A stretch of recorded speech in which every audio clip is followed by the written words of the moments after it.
গল্প দেওয়ানা আমার ভালোবাসা। লেখিকা রিক্তা ইসলাম মায়া। দশম পর্ব। আয়ন নিজের মাথাটা নাড়িয়ে সুমতি জানা যে বলবে না। আয়নের সুমতি পেয়ে মায়া হালকা লাজুক হেসে মিষ্টি সুরে নিচের দিকে তাকিয়ে থেকে বলল, আমি তোমার ভাইকে ভালোবাসি। মায়ার কথা যেন মুহূর্তের আয়ন পাথর মুতি হয়ে যায়। কোথায় আছে, কি হয়েছে, কোনো কিছুই বোধগমন হচ্ছে না আয়নের। মুহূর্তেই থমকে গিয়ে পুরো আকাশ সমতুল্য একটা বোঝা যেন আয়নে মাথার ওপর পড়ে যায়। আয়নের প্রথম ভালোবাসার ছিল মায়া, সেই সাথে সাথে কোনো নারীকে নিয়ে স্বপ্নগুলো ছিল প্রথম প্রথম, যা এখন মায়ার লাস্ট একটা কথার মাধ্যমে ভেঙে গেল।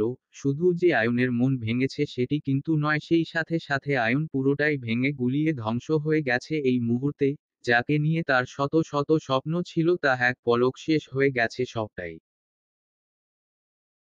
আয়ন শক্ত হয়ে নিচের দিকে তাকিয়ে দাঁড়িয়ে আছে। মায়ার কথাগুলো শুনে আয়ন অনুভূতি শূন্য হয়ে পড়ে জায়গায়। থমথমে পরিবেশ, কারো মুখে কোনো কথা নেই। মায়া হৃদের সামনে ভালোবাসি কথাটা প্রকাশ করতেই লজ্জায় সিটিয়ে আছে বলে চুপ করে আছে, মাথা নিচু করে।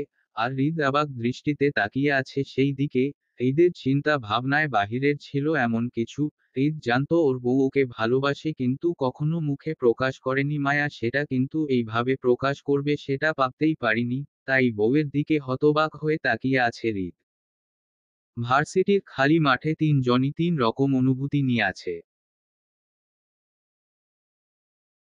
আয়ন ভরাক্রান্ত কষ্ট নিয়ে দাঁড়িয়ে থাকলেও অন্যজন্য বেশ খানিকটা আনন্দ সুখিত দাঁড়িয়ে আছে হতবাক হয়ে। আর মায়া নিজের লজ্জা ভরা দৃষ্টি লুকানোর সেই চেষ্টায় আছে, কারণ হঠাৎ করে কি থেকে কি বলে ফেলেছে হৃদের সামনে সেটা বুঝতে পেরে এখন লজ্জা ভাব নিয়ে দাঁড়িয়ে আছে। এমন থমথমে পরিবেশ কিছুক্ষণ দাঁড়িয়ে থাকার পর হঠাৎ করে আয়ন মাটিতে হাঁটু গেড়ে বসে পড়ে অনুভূতি শূন্য হয়ে মাটির দিকে পলকহীন চোখ তাকিয়ে থেকে। আয়নকে হঠাৎ করে মাটিতে বসতে দেখে চমকে উঠে হৃদমায়া পড়ে। মায়া হঠাৎ করেই আয়নকে এইভাবে বসতে দেখে ঝটপট এগিয়ে যেতেই পিছন থেকে হৃদ বাধা প্রদান করে মায়াকে। হৃদ মায়াকে উদ্দেশ্য করে নিষিদ্ধ সুরে বলে উঠে, উহুম না। মায়ার হৃদের এমন কথায় মুহূর্তেই থেমে যায়, পরে হৃদের দিকে করুণ দৃষ্টিতে এক পলক তাকিয়ে থেকে আবারও ঘাড় ঘুরিয়ে আয়নের দিকে তাকায়। পরে হঠাৎ করে আয়নের কি হলো বুঝতে না পেরে চিন্তাত সুরে বলে উঠে, ভা। মায়াকে বলতে না দিয়ে হৃদ বলে উঠে, গাড়িতে গিয়ে বসো রাইট নাও।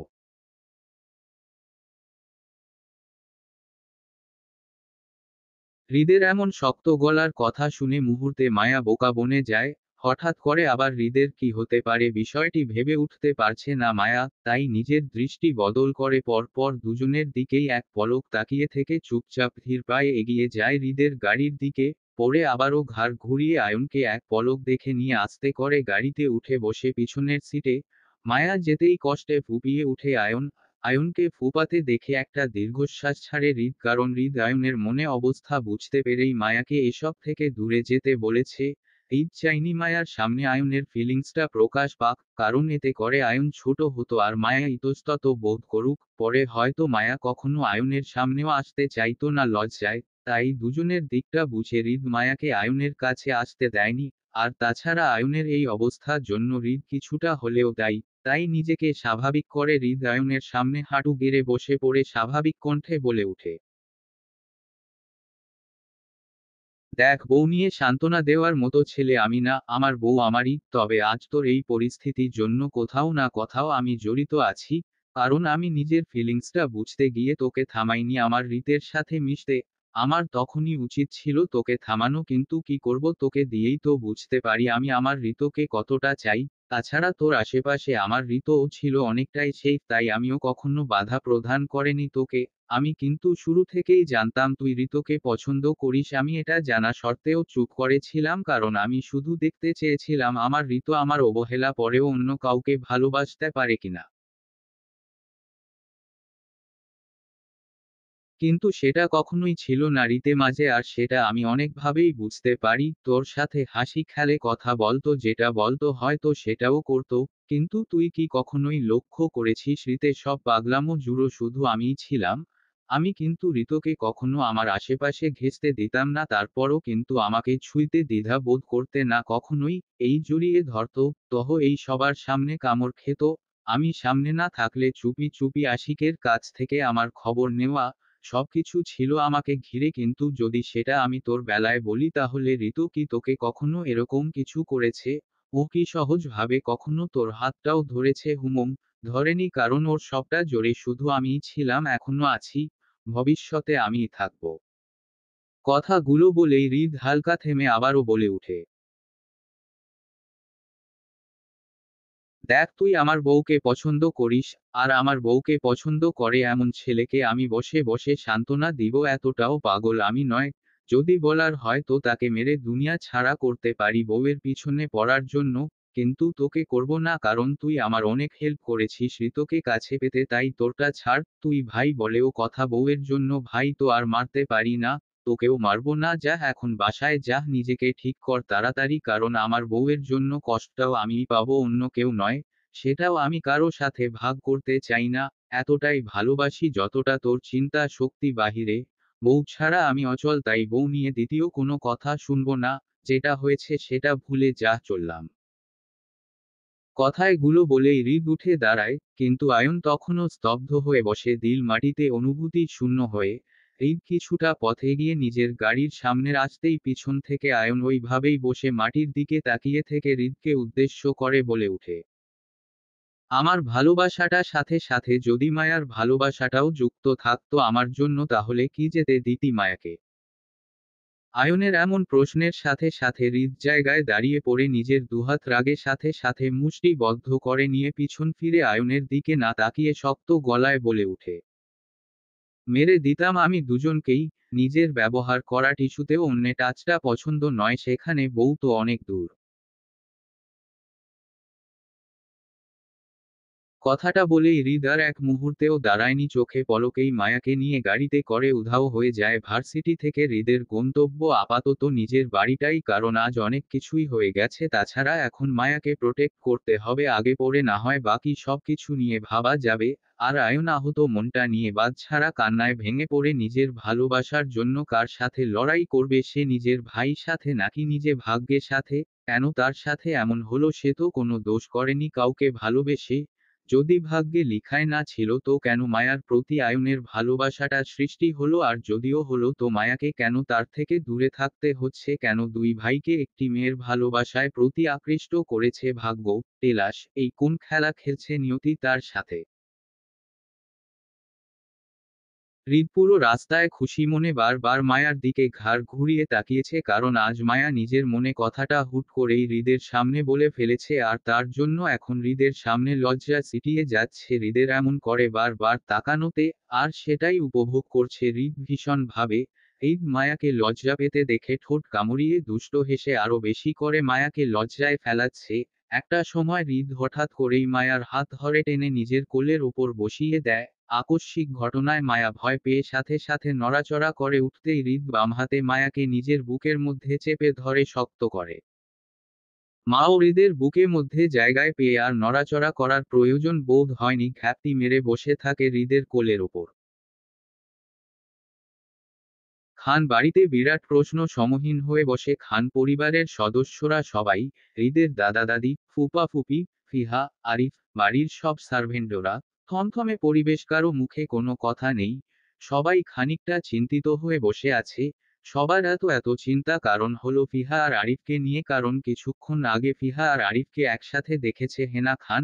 একসাথে দেখেছে বললে ভুল হবে, ফিহা আরিফরের কোলের ওপর উঠে ভালোবাসার কথা বলছিল আর আরিফ ফিহার থেকে বাঁচার জন্য রিকোয়েস্ট করেই যাচ্ছিল, আর সেটাই দেখে ফেলেছে হেনা খানের।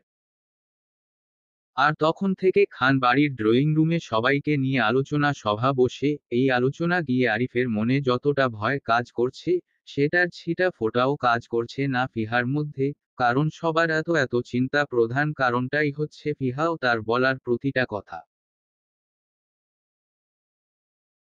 ড্রয়িং রুমে যখন সবাই একসাথে জড়ো হয় তখনই ফিহাকে এমনটা কেন করেছে জিজ্ঞেসা করতেই ফিহার উত্তরে বলে উঠে, ফিহা আরিফকে ভালোবাসে আর ওকেই বিয়ে করতে চাই কয়েকদিনের মধ্যে, নয়তো সে আরিফের জন্য কিছু একটা করে বসবে। ফিহার এমন সব পাগলামোতে সবাই হতবাক হয়ে তাকিয়ে আছে ওর দিকে, কিন্তু সবাই এমন তাকানো মধ্যে দিয়েই আরিফ বলে সে নাকি ফিহাকে বিয়ে করতে চাই না। ওদের এমন চাওয়া পাওয়ার জন্যই এখন সবাই মাথায় হাত রেখে চিন্তাত হয়ে বসে আছে যে কি করবে বা কি করা উচিত, কার কথা শুনবে বা কার কথা শুনবে না। সবাই এমন সব চিন্তা ভাবনায় মাঝেই হঠাৎ করে হৃদ মায়াকে কোলে করে নিয়ে বাড়িতে নিয়ে আসে।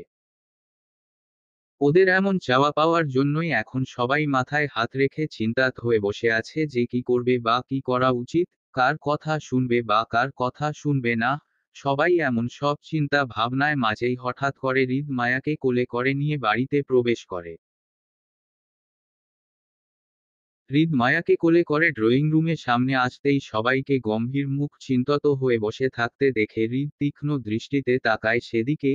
মায়া হৃদকে তীক্ষ্ণ দৃষ্টিতে সামনের দিকে তাকাতে দেখে সেও হৃদের দৃষ্টি অনুসরণ করে সামনে সবার দিকে তাকায়। সবাইকে টেনশনের সহিত বসে থাকতে দেখে আস্তে করে হৃদের কোল থেকে নেমে যায় সবার অগোচরে মায়া। ধীর পায়ে এগিয়ে সামনের দিকে যেতে নিলেই পাশ থেকে হৃদ মায়ার হাতটা শক্ত করে চেপে ধরে সবার সামনে গিয়ে স্ট্রংলি দাঁড়িয়ে সবাই এক পলক তীক্ষ্ণ দৃষ্টিতে দেখে নিয়ে হৃদ সবাইকে উদ্দেশ্য করে বলে ওঠে, কোন দুঃখের সুখ দিবস পালন করা হচ্ছে এখানে শুনি। হৃদের এমন তেরা কথা সবাই চমকে উঠে হৃদের দিকে তাকায় চোখে সামনে হৃদ ও মায়াকে একসাথে দাঁড়িয়ে থাকতে দেখে খানিকটা ভয় পেয়ে যায় সবাই, বিশেষ করে ফিহা ও আরিফ। আরিফের ভয়টা হলো মায়াকে নিয়ে যে কি রকম রিয়েক্ট আরিফ সম্পর্কে এটা শোনার পর, আর দ্বিতীয় বোনের বিবাহিত জীবনের তার জন্য যেন কোনো রকম সমস্যায় পড়তে না হয় এটা ভেবেই আরিফ বেশ চিন্তত। আর ফিহার ভয়ের হচ্ছে শুধু হৃদকে নিয়ে, কারণ ফিহা সবার ওপর জোর খাটিয়ে কথা বলতে পারলেও হৃদের সামনে সেটা বলার কোনো কালেই সুযোগ নেই। তাছাড়া নিজের ভাই আয়নকেও আরিফের বিষয়ে রাজি করাতে পারবে, কিন্তু হৃদ সে তো আস্ত একটা বাঘের সমতুল্য, কথা ছাড়া কাঁচা খেয়ে ফেলবে। কি কথা বলতে চাই সেটাই শুনতে চাইবে না কোনো কালেই। ফিহা এমন সব চিন্তা ভাবনায় করেছে আরও একধাপ নিজের ভয়টা বেড়ে যাচ্ছে আপন গতিতে। ফিহা ভয় ভয় নজর সবাইকে এক পলক দেখে নিল, কেউ হৃদের সামনে নিজের মুখ খুলছে না, উল্টো তার মতো করে ভয় পাচ্ছে যদি হৃদ উল্টো রিয়েক্ট করে ফিহা ও আরিফের বিষয়ে। তাই ফিহা সবাইকে ভয় ভয় নজরে সবাইকে এক পলক দেখে নিয়ে শুকনো একটা ঢুক গিলে হৃদের দিকে তাকিয়ে থেকে ভয়াত কণ্ঠে বলল, আসলে ভাই, মানে হয়েছে, মানে।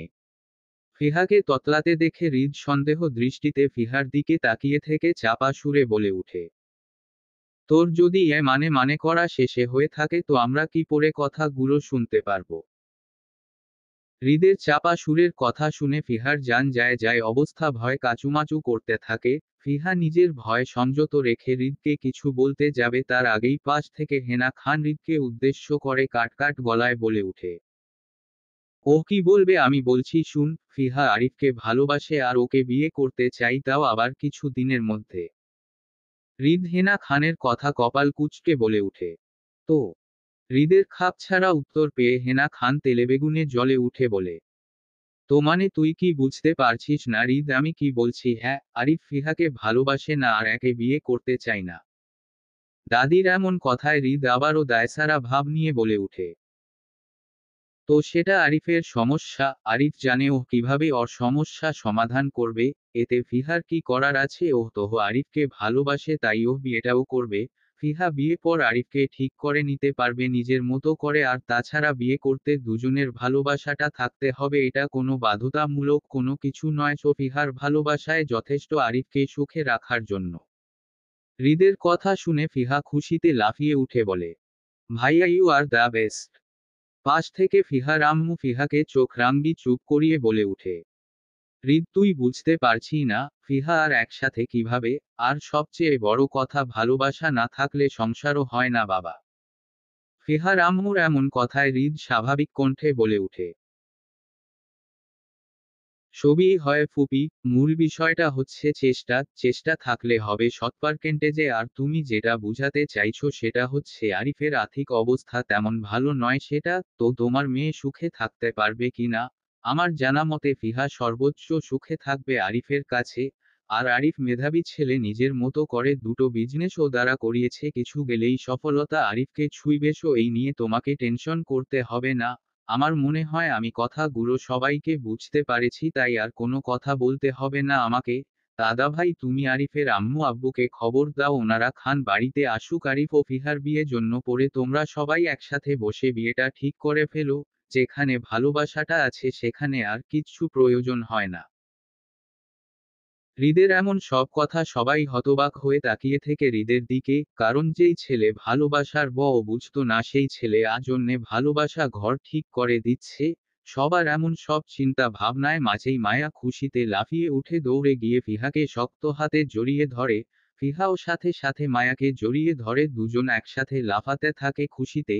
মায়ার খুশি দেখে স্বস্তির নিঃশ্বাস ফেলে আরিফ, কারণ মায়াকে নিয়ে যে ভয় পেয়েছিল সেটি এখন দূর হয়ে গেছে। মায়ার হাসি মুখটা দেখে সবাই খুশিমতো, তারও কোনো রকম আপত্তি নেই কোনো কিছুতে।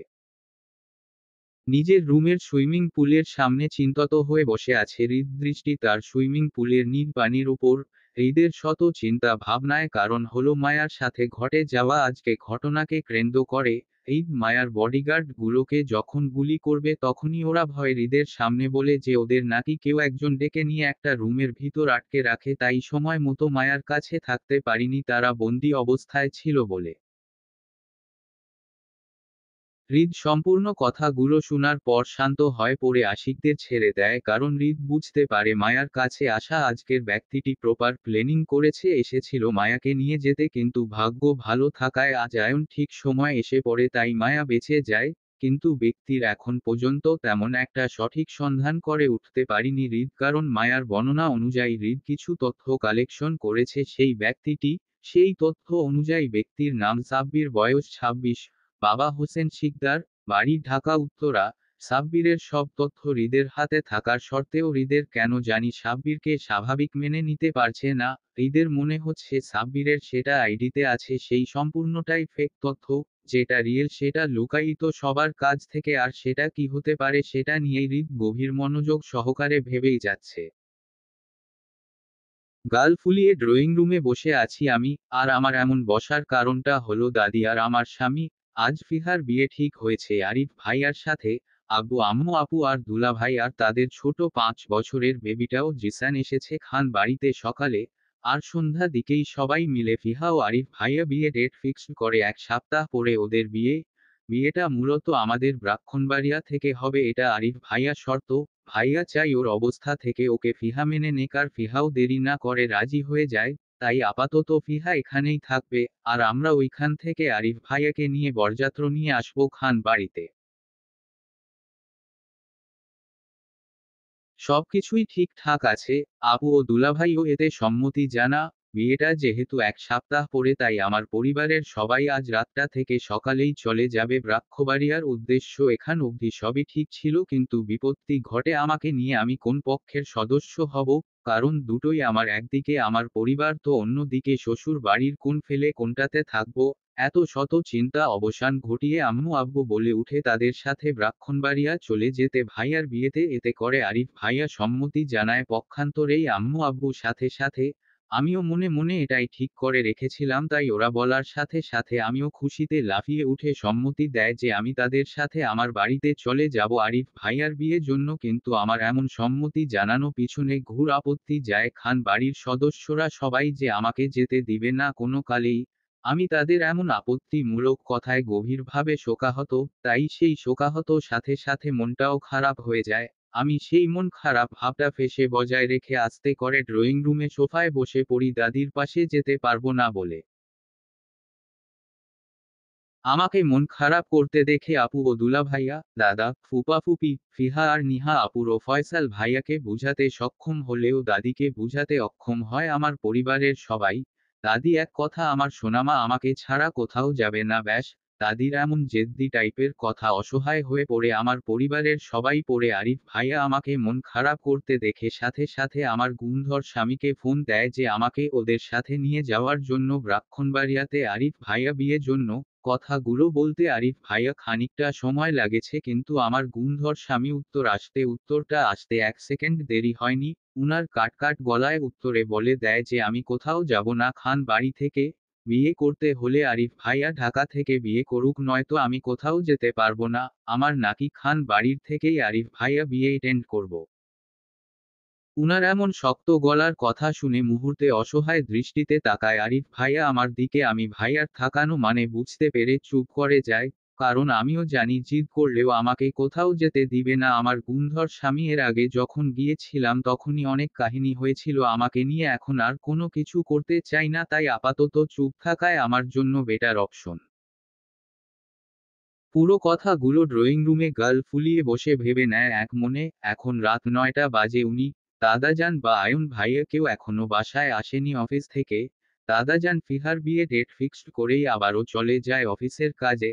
আর উনি রিদ সকালে অফিসে গিয়েছিল, এখনো আসেনি। আর বাকি রইল আয়ন ভাইয়া। তো আমি আয়ন ভাইয়াকে কালকে লাস্ট ভার্সিটিতেই দেখেছিলাম, পরে আজ অবধি আর দেখা হয়নি। আয়ন ভাইয়াকে কোথায় আছে তাও জানি না। ফিহাকে জিজ্ঞাসা করেছিলাম আয়ন ভাইয়ার কথা, উত্তরের ফিহা বলল ও নাকি জানে না আয়ন ভাইয়া কোথায় আছে। পরে এই বিষয় নিয়ে আমিও আপাতত কোনো কিছু জানি না। কথাগুলো চিন্তা করে উঠে দাঁড়ায় আমি। সারা বাড়ি ঘুরঘুর করে এদিক থেকে ওদিক, এটা মূলত আমার একটা রোজগার রুটিন হয়ে দাঁড়িয়েছে এইভাবে ঘুরঘুর করাটা। ঘুরতে ঘুরতে হুট করেই আমার ফোনে টং করে মেসেজ শব্দ, কনে আসতেই ঠোঁট উল্টিয়ে ফোনে দিকে তাকায়, পড়ে মেজেছো অপশনে ঢুকতেই কান্না চলে আসে আমার। উনি আমার সাথে সবসময় এমন করে, আমার কষ্টটা কখনোই বুঝতে পারে না। টলমলে চোখে নিয়ে সামনের দিকে ঘুরতেই আবারও চোখে পড়ল আমার বড় আপুর বেবি জিসানকে।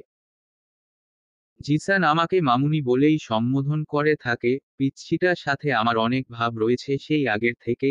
আমার বিয়ে হওয়ার আগের থেকেই জিসান অনেকটা আমার সাথেই থাকতো। পরে যখন হুট করে আমার বিয়েটা হয়ে যায় তারপর থেকে তেমন একটা একসাথে থাকার সুযোগ পাইনি আমি। কিন্তু আজ এতটা দিন বাদে জিসানকে পেয়ে বেশ আনন্দে কাটছে দিনটা আমার। তবে আমার এত শত আনন্দে তালা মারে আমার গুণধর স্বামী এখন। জিসান আমার টলমলে চোখে দেখে আদু আদু হাতে আমাকে ডেকে নিজের সামনে বসায়। আমি জিসানের ইশারা পেয়ে ওর সামনে বসে পড়ি, আস্তে করে আমাকে ওর সামনে বসিয়ে আদু আদু হাতে আমার চোখে জল মুছে দিয়ে অদূরের সুহিত বলে উঠে, মামুনি তুমি কান্না করছো কেন? জিসানে এমন কথায় আমিও নাক টেনে টেনে বলে উঠি, তোর পচা আঙ্কেলটা আমাকেই শুধু কষ্ট দেয়।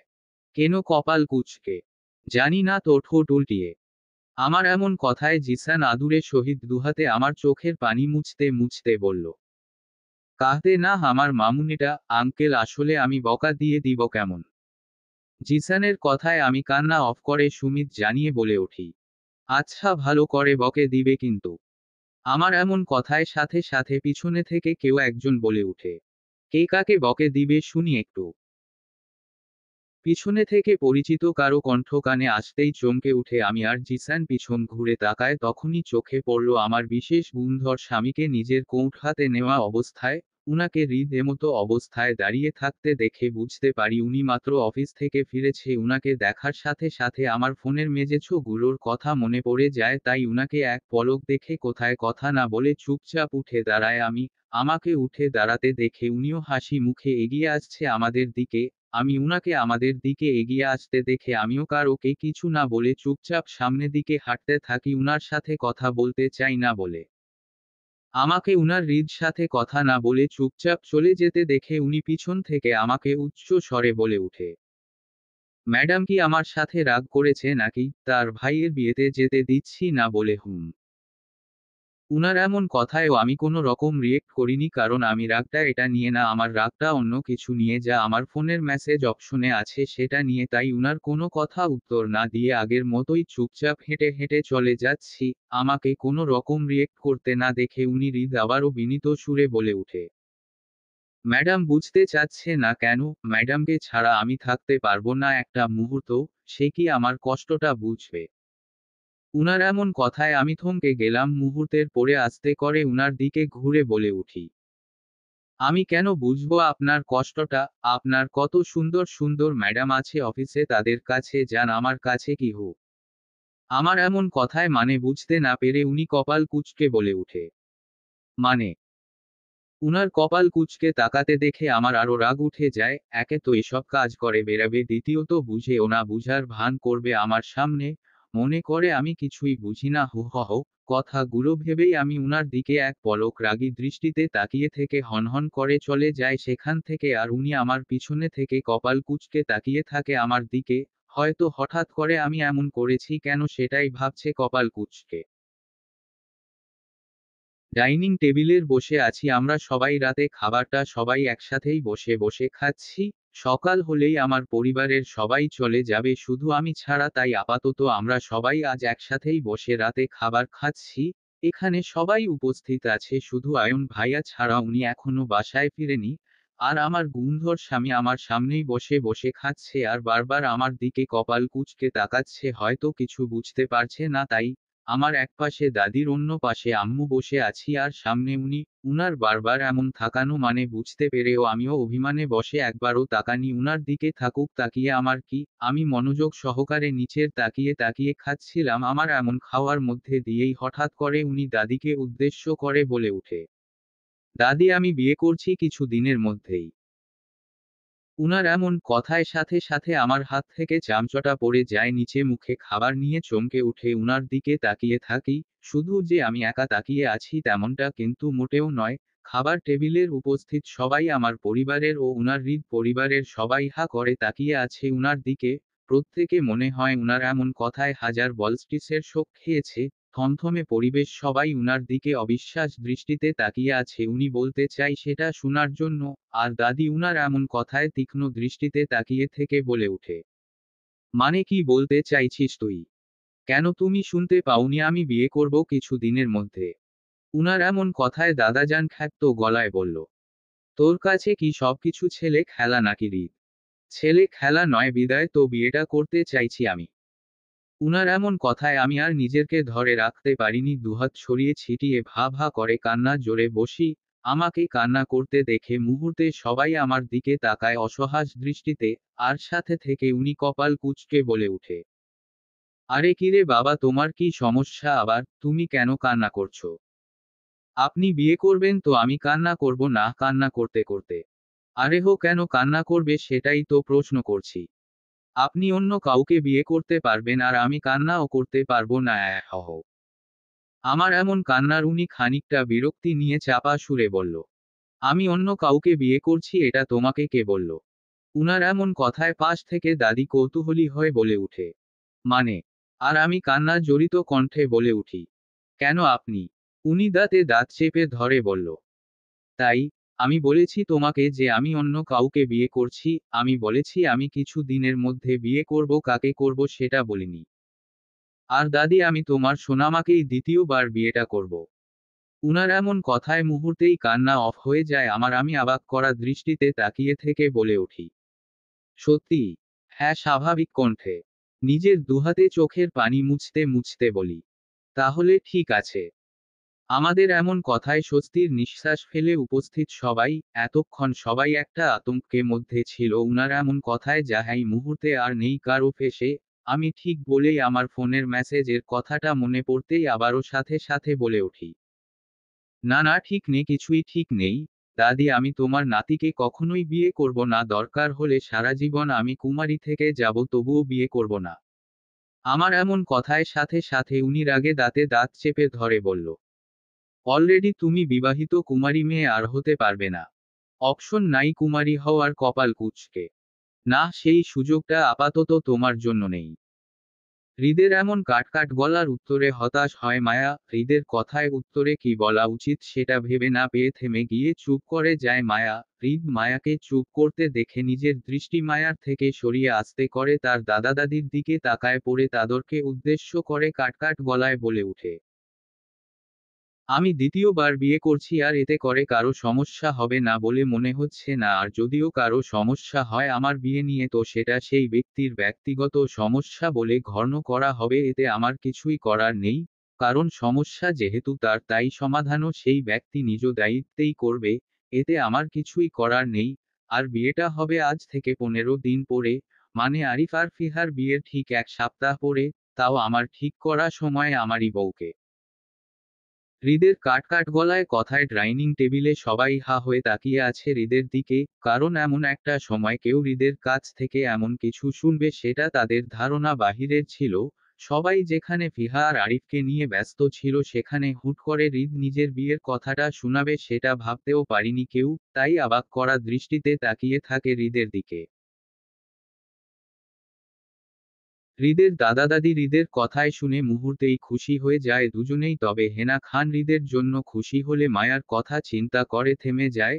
হেনা খান সবসময় হৃদের চিন্তাটাই বেশি করত, তাই তো হৃদকে জোর করেই মায়ার সাথে বিয়ে করাই, যাতে করে হৃদ সবার মতো সংসারিক হয় ও স্বাভাবিক জীবন যাপন করে। কিন্তু হৃদকে জোর করে বিয়েটা করালেও মায়াকে বউ হিসাবে মেনে নেই, উল্টো দিন দিন মায়ার ওপর আচরণ করে থাকে অতিরিক্ত। তাই এখন হেনা খানকে হৃদের আশেপাশে ভিড়তে দেওয়া পছন্দ নয়। কিন্তু মায়ার অ্যাক্সিডেন্ট পর থেকে হৃদের মধ্যে বেশ কিছু পরিবর্তন দেখেছে মায়াকে নিয়ে। তাই হৃদের বিয়ে নিয়ে হেনা খানের তেমন একটা আপত্তি না থাকলেও হৃদকে নিয়ে উনার মধ্যে ভয়টা কাজ করছে বরাবর মতোই মায়ার জন্য। আর সবচেয়ে বড় কথা, আয়ন কি করবে এটা শুনলে। হেনা খান তো জানে আয়নে ফিলিংস সম্পর্কে, মায়াকে কিভাবে বুঝাবে সে আয়নকে মায়ার দ্বিতীয় বিয়ের ব্যাপারটা নিয়ে। কথাগুলো ভেবেই হেনা খান হৃদের দিকে তাকিয়ে থেকে সুপ্ত কণ্ঠে বলে ওঠে, তোর কি মনে হয়, তুই যা বলবি তাই। হেনা খানের এমন কথায় হৃদের কোনো রকম প্রতিক্রিয়া হলো। হৃদ হেনা খানের দিকে এক পলক তাকিয়ে থেকে আস্তে করে নিজের খাবার প্লেট দিকে তাকায় পড়ে নিজের স্বাভাবিক দৃষ্টি বগিতে খাবার খাবার খেতে খেতে স্বাভাবিক কণ্ঠে বলে ওঠে, হুম। হৃদের এমন দায়সারা ভাব উত্তরে খানিকটা রেগে যায় হেনা খান। তিনি রেগে চাপা সুরে হৃদকে উদ্দেশ্য করে বলে ওঠে, আমরা কি কোনো কিছুতে বাধ্য তোর কাছে যে এখন তোর কথা আমাদের শুনতে হবে? তীক্ষ্ণ দৃষ্টিতে তাকিয়ে থেকে বলে ওঠে, কেন বাধ্য নও কি তোমরা? হৃদের খাপছাড়া উত্তরে হেনা খান মুহূর্তেই রেগে যায়। পরে রেগে হৃদকে কিছু বলবে তার আগেই ডাইনিং টেবিলের সবার দিকে নজর যেতেই থেমে যায়। বিশেষ মায়ার পরিবারের কথাটা চিন্তা করে, কারণ এখন পর্যন্ত মায়ার আর হৃদের বিয়ের সম্পর্কে সত্য কথাগুলো কেউ জানতে পারে না। কথাগুলো ভেবে হেনা খান মায়ার পরিবারের কথাটা চিন্তা ভাবনা করে হৃদের দিকে তাকিয়ে থেকে চাপা সুরে বলে ওঠে, তাই আমরা কোনো কিছুতে বাধ্য না তোর কাছে। হেনা খানের কথায় হৃদ চোখ তুলে তাকায় পড়ে হেনা খানের মনের অবস্থা বুঝতে পেরে হৃদ স্বাভাবিক দৃষ্টি ভঙ্গিতে বলে ওঠে, কেন প্রথমে আমাকে বিয়ে করানোর সময় এই কথা মনে ছিল না তোমাদের? তখন আমি বাধ্য ছিলাম তোমাদের জন্য, এখন তোমরা বাধ্য আমার জন্য। এতে এতটা কার্বজাব করার কিছুই নেই, এটাই প্রকৃতির নিয়ম। আজ আমি তো কাল তুমি, তাই শুভ কাজে বাধা সৃষ্টি না করে দোয়ার হাতটা বাড়িয়ে দাও দাদিমা, কারণ আমি তোমাকে ছাড়া শূন্য, তোমাকে আমার প্রয়োজন। আর সবচেয়ে বড় কথা, আমি তোমার সোনামাকে সবসময় হেফাজত করব সবকিছুতে, তাই তুমি আমাকে নিয়ে চিন্তা মুক্ত থাকতে পারো দাদি। তোমার শত চেষ্টা কাজে লেগেছে দাদিমা, আমি ভালোবাসতে শিখে গেছি, তাই আমাকে নিয়ে তোমার আর ভয় পেতে হবে না।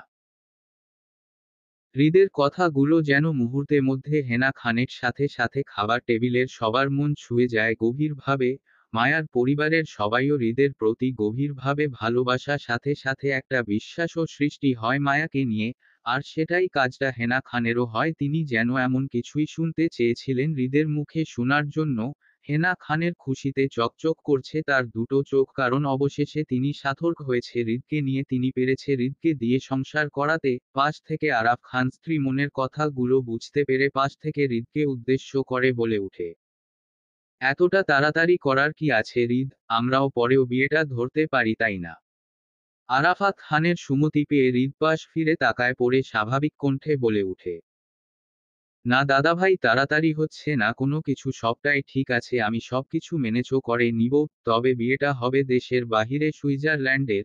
তবে সুইজারল্যান্ডের কোথায় হবে সেই লোকেশনটা এখনো ঠিক করেনি। বাংলাদেশ না করে হঠাৎ বাহিরের করার প্ল্যানিং কেন হলো তোর কপাল কুঁচকে? দুটো অনুষ্ঠান হবে, একটা বাংলাদেশ অন্যটা সুইজারল্যান্ডের। তবে মূল বিয়েটা হবে সুইজারল্যান্ডের। ফিহার আর আরিফের বৌভাতের পর পরই আমরা সবাই সুইজারল্যান্ডের চলে যাব, সেখানেই আরিফ ও ফিহার হানিমুন স্পট বুকিং করে রেখেছি আমি। আর বাকি বাংলাদেশের সকল গেস্ট ও বিভিন্ন রাষ্ট্রের আমার সব গুলো সব আমাদের দায়িত্বে যাবে সুইজারল্যান্ডে। তাদের প্লেনের টিকিট থেকে শুরু করে যাবতীয় খরচ থাকবে আমাদের হাতে। বাকিটা আমি তোমার সাথে পরে সব ডিসকাস করে নিব। আচ্ছা। হুম। আরাফাত খানের সুমতির সাথে সাথে পাশ থেকে ফিহা লাফিয়ে উঠে আনন্দে। ঈদের বিয়ে বলে কথা, সাথে বাকিরা সবাইও সুমতি জানিয়ে খুশি হয়। তবে মায়া এতক্ষণ নীরব দর্শকের মতো সবটাই শ্রবণ করে গেল, কারো ওপর কোনো রকম প্রতিক্রিয়া না দেখিয়ে অজানা এক কষ্টে আস্তে করে উঠে যায় খাবার টেবিল থেকে। মায়াকে খাবার টেবিল ছাড়তে দেখে সবাই ভাবে হয়তো মায়া লজ্জা পেয়েছে নিজের বিয়ের কথা শুনে, কিন্তু হৃদ মোটাও স্বাভাবিকভাবে নিতে পারেনি মায়ার এমন অস্বাভাবিক কাজে। কারণ হৃদ জানে তার বউ কতটা পাগল তার জন্য, আর এতক্ষণে বিয়ে কথাটা শুনে লাফিয়ে পড়তো তার গায়ে, কিন্তু সেরকম কিছুই করল না মায়া, উল্টো চুপচাপ উঠে যায় খাবার টেবিল থেকে। বিষয়টি ভেবেই হৃদ তীক্ষ্ণ দৃষ্টিতে তাকিয়ে থাকে মায়ার যাওয়ার দিকে। রাত 1টা ছুঁই ছুঁই। ব্যস্ততার সহিত নিজের রুমে বসে ল্যাপটপে কিছু ফাইল চেক করছে হৃদ। মনোযোগ সবটা সেদিকেই। নিস্তব্ধতা চেয়ে আছে চারপাশে। নিস্তব্ধ পরিবেশে নিজের নিঃশ্বাসের শব্দটাও যেন কানে লাগছে হৃদের। চোখ দুটো তার দৃঢ়ভাবে ল্যাপটপের স্ক্রিনে স্থির। নিস্তব্ধ থমথমে পরিবেশে হঠাৎ করে নিজের রুমের সিকিউরিটি অ্যালার্ম বাজতেই মনোযোগ ভস্ম হলো হৃদের। ফোনের সিকিউরিটি অ্যালার্ম থেকে চোখ সরিয়ে তাকালো দরজার দিকে। এত রাতে কে আসতে পারে তার রুমে? বিষয়টি দেখার জন্য দরজার দিকে তাকাতেই কপাল কুঁচকে এলো হৃদের। হৃদের এমন করে তাকানোর মধ্য দিয়েই মায়া চাপানো দরজাটি আস্তে করে খুলে হৃদের রুমের ভিতর প্রবেশ করে নিজেকে কালো চাদরে মোড়ানো অবস্থায়। মায়া পা থেকে হাঁটু অবধি বিশাল বড় কালো চাদরে নিজেকে ঢেকে হৃদের রুমে চুপি চুপি ঢুকতে গিয়ে হৃদের সামনে ধরা পড়ে যায়। মায়া মনে করেছিল এত রাতে হয়তো হৃদ ঘুমিয়ে পড়েছে, তাই বিষয়টিতে এতটা মনোযোগ না দিয়ে হৃদের রুমে ঢুকে। হৃদের রুমের দরজাটি আগের ন্যায় চাপিয়ে দিয়ে পিছনে ঘুরতে চমকে উঠে মায়া, চোখের সামনে হৃদের কপাল কুঁচকে আসার ফেসটি দেখে। হৃদকে নিজের দিকে এমন করে তাকাতে দেখে খানিকটা ইতস্তত বোধ করে মায়া। মায়া হৃদের দিকে এক পলক তাকিয়ে থেকে হঠাৎ করেই অ্যাটিটিউড সাথে চাদরে ওপর দিয়ে দুই হাত কামড় রেখে মডেলদের ন্যায় পা বাঁকা করে হেঁটে এগিয়ে আসল হৃদের দিকে। হৃদের কুঞ্জত কপালের ভাঁজ একধাপ বেড়ে যায় মায়ার এমন অদ্ভুত কাণ্ড দেখে। মায়া কি করতে চাইছে সেটা বুঝার জন্য সেদিকে তাকিয়েই রইল।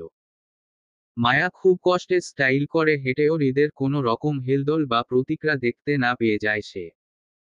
হতাশার দৃষ্টিতে হৃদের দিকে তাকিয়ে বুঝার চেষ্টা করল হৃদ কেন কিছু বলছে না। কয়েক সেকেন্ড সময় নিয়ে হৃদের দৃষ্টি অনুসরণ করে নিজের দিকে তাকাতেই হঠাৎ মনে পড়ল ভুলে যাওয়া বিষয়টি। তৎক্ষণাৎ মায়া দ্রুততার সঙ্গে নিজের গায়ের মোড়ানো বিশাল কালো চাদরটি উড়িয়ে ফেলল পাশে। তাড়াহুড়ো আবারও আগের ন্যায় কোমর বেঁকে পোজ নিল, যেন এই মুহূর্তে হৃদের সামনে বিশাল কোনো শুটিং স্পট হচ্ছে আর তাতে মায়া অডিশন দিচ্ছে একের পর এক পোজ দিয়ে। হৃদ এতক্ষণ স্বাভাবিক দৃষ্টিতে কপাল কুঁচকে তাকিয়ে থাকলেও কিন্তু মায়ার গায়ের চাদরটা ফেলে দেওয়ার সাথে সাথে থমকে গেল সেই। চোখের সামনে মায়াকে ভিন্ন রূপে দেখে অটোমেটিক হা হয়ে যায় হৃদের মুখ। চোখের সামনে মায়াকে অদ্ভুত সব সাজে দেখে অবাকের চরম সীমানায় পৌঁছে যায় হৃদ। তার অবশ্য যথাযথ কারণও আছে। কারণ এই মুহূর্তে তার আর্ধা পাগল বউ কালো নেটের শাড়ির পরে তার সামনে দাঁড়িয়ে। জাল সুতোয় কালো নেটের শাড়িটি এতই সূক্ষ্ম পাতলা যে মায়ার পেট পিঠ বডি সবই দৃশ্যমান। তাছাড়া শরীরের জড়ানো কালো শাড়িটি যে কোনো রকম পেঁচিয়ে পড়ে চলে এসেছে সেটা মায়ার অবস্থা দেখেই বুঝতে পারছে হৃদ।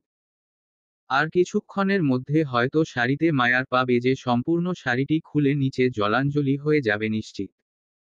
এত পাতলা শাড়ির সাথে তার আধা পাগল বউ কি ব্লাউজ পরেছে সেটা মাই বলতে পারবে ভালো।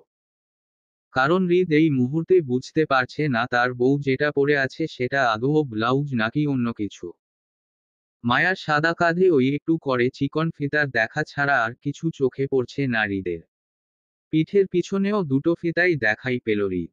এছাড়া আর বিশেষ কিছু কাপড়ে নেয় চোখে পড়ল না তার। মোটামুটি বেশ লম্বা সম্বা হাই হিল পরে হৃদকে পটানোর চেষ্টা করেও বিফলে যাচ্ছে মায়া। কারণ এত উঁচু হিলে মায়া অবস্থ না থাকায় বারবার পা মোচড় খাচ্ছে সে। তারপরও মায়া হাল ছাড়ল না। হাঁটার চেষ্টা চালিয়ে যাচ্ছে হেলতে দলতে। কিন্তু সমস্যা মায়া হাই হিলে হাঁটতে পারছে না সেটা না। সমস্যা হচ্ছে মায়ার এত চেষ্টা করে হাঁটতে গিয়ে সারি জায়গায় থাকছে না, সেটা মূলত হৃদের সমস্যা। এই যে তার বউ এত মোচড়ামুচড়ি করে হাঁটতে চাইছে আর এতে করে মায়ার কোমর হতে শাড়ির আঁচল সরে উন্মুক্ত উদ্রে চকচকে চিকন কোমর বেল প্রকাশিত হচ্ছে হৃদের চোখে, যার জন্য হৃদ দারুণ বেকাবু হচ্ছে। তীব্র আকর্ষিত বোধ করছে বউয়ের প্রতি। মায়ার কালো লম্বা হাঁটু অবধি চুলগুলো এলোমেলো করে পিঠের ওপর ছাড়া, হয়তো চুলের স্টাইল করতে গিয়ে সবগুলো চুল জট পাকিয়ে পাগলের বাসা বানিয়ে রেখেছে অগোছালো অবস্থায়। দুহাত ভর্তি কালো রেশমি চুড়ির পরলেও মুখে মেখেছে এক গাধা মেকআপ, হয়তো হৃদকে ইমপ্রেস করতে গিয়ে নিজে নিজে সাজতেন গিয়ে সেজে বসে আছে। হৃদ দুই চোখ দিয়ে ড্যাব ড্যাব করে তাকিয়ে থেকে মায়াকে ভালো করে পর্যবেক্ষণ করে নেয়। বউ তার এই মুহূর্তে শত চেষ্টা করেও তার সামনে মডেল হওয়া বিষয়টি প্রেজেন্ট করতে চাওয়াটা বুঝতে পেরে আরো অবাক দৃষ্টিতে তাকিয়ে থাকে মায়ার দিকে, কিন্তু কেন যে এমন অদ্ভুত কাজটা করতে চাচ্ছে সেটাই বুঝতে পারছে না হৃদ। বউ তার এমন ভাবেও সাজতেন পারে তা চিন্তা ভাবনায় বাহিরের ছিল। মায়া আবারও হৃদের দিকে স্টাইল করে হেঁটে আসতে চেয়ে ধূপ করে পড়ল হৃদের সামনে। হৃদ মায়াকে হুমড়ি খেয়ে পড়তে দেখে তৎক্ষণাৎ চমকে উঠে দাঁড়াতে যাবে, তার আগেই মায়া দ্রুত তার সঙ্গে উঠে বসল। মায়া নিজেকে ঠিকঠাক করে আস্তে করে উঠে দাঁড়িয়ে আবারও আগের ন্যায় স্টাইল করে হাঁটতে গিয়ে পায়ের হিলের সাথে পেঁচিয়ে সম্পূর্ণ শাড়িটি খুলে ফ্লোরে গড়াগড়ি খাচ্ছে হৃদের সামনে। এই মায়াকে এমন অবস্থায় দেখে টায় জায়গায় বসে পড়ে দ্বিগুণ হা হয়ে, এখন যেন হা করে নিঃশ্বাসটা নিতে পারছে না। মায়াকে এমনত অবস্থায় দেখে হৃদের সামনে সবকিছু রঙিন স্বপ্নের মতো মনে হতে লাগে, যা দেখে হৃদের শ্বাসরুদ্ধকর রোগে আক্রান্ত হচ্ছে বারে বারে।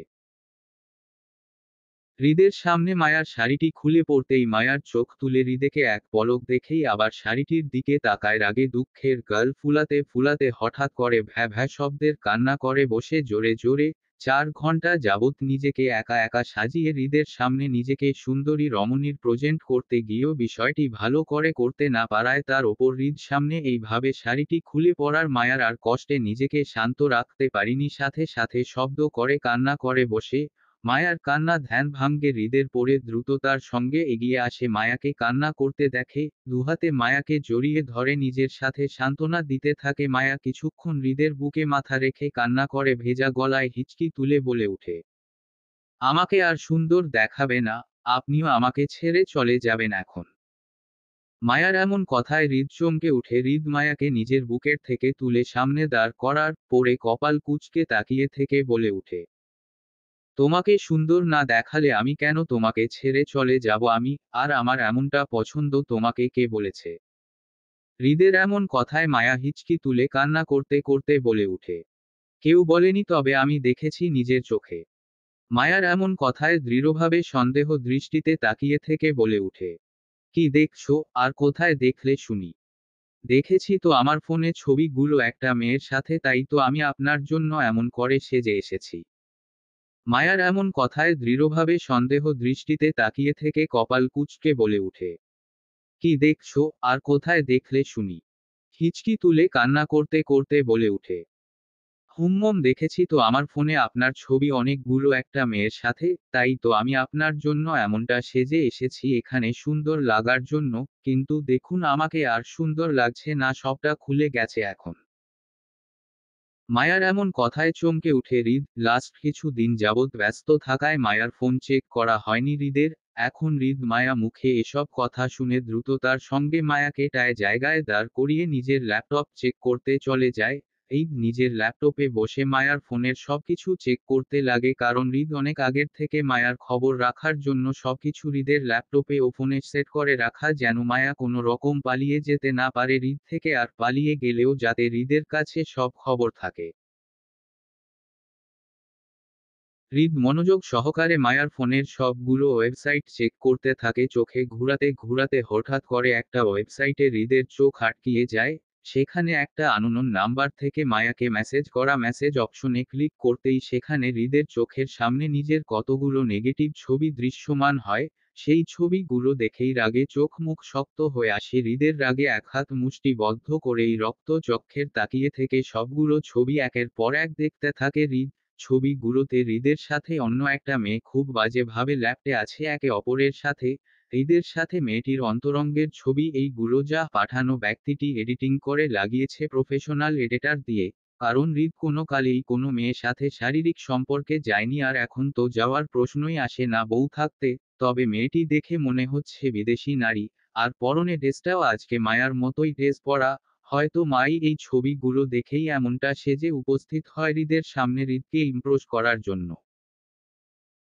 ছবিগুলো পাঠানো ব্যক্তিটি চেয়েছিল মায়াকে হৃদ থেকে আলাদা করতে ছবিগুলো মাধ্যমে, হয়তো এসব দেখার পর মায়া ভুল বুঝে হৃদকে ছেড়ে চলে যাবে এমন কিছু ভেবে পাঠিয়েছিল, কিন্তু ব্যক্তিটি প্রপার প্ল্যানিং আর ধারালো থাকলেও মায়ার বুদ্ধিটা ছিল সুপ্ত, তাই মায়ার ছোট মাথায় এটা উল্টো ইফেক্ট করে বসে।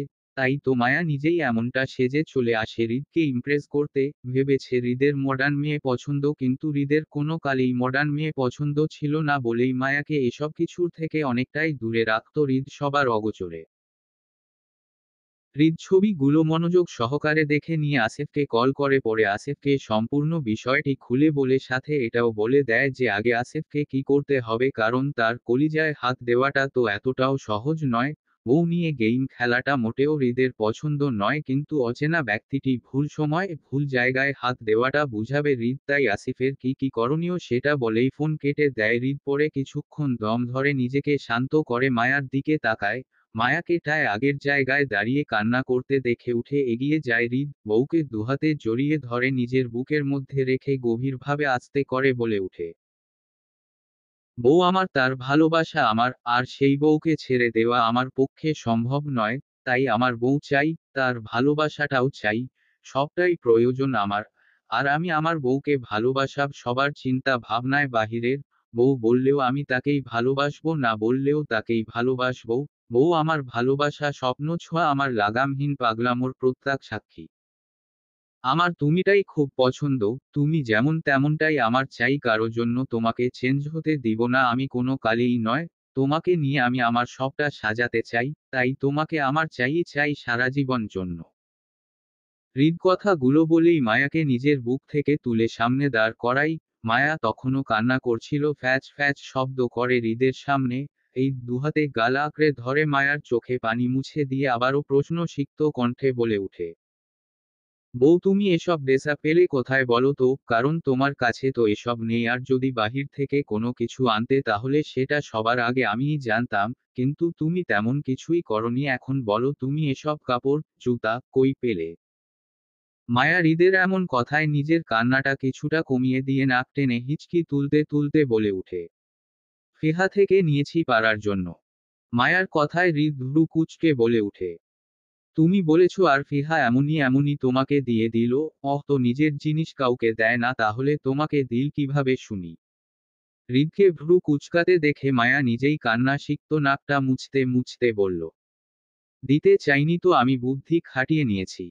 হৃদ মায়ার কথা শুনে মজা করে বলে উঠে, বাহ, তোমার একটা মাথাও আছে চিন্তা ভাবনায় করার জন্য, তা কি বুদ্ধি খাটিয়েছিলে শুনি।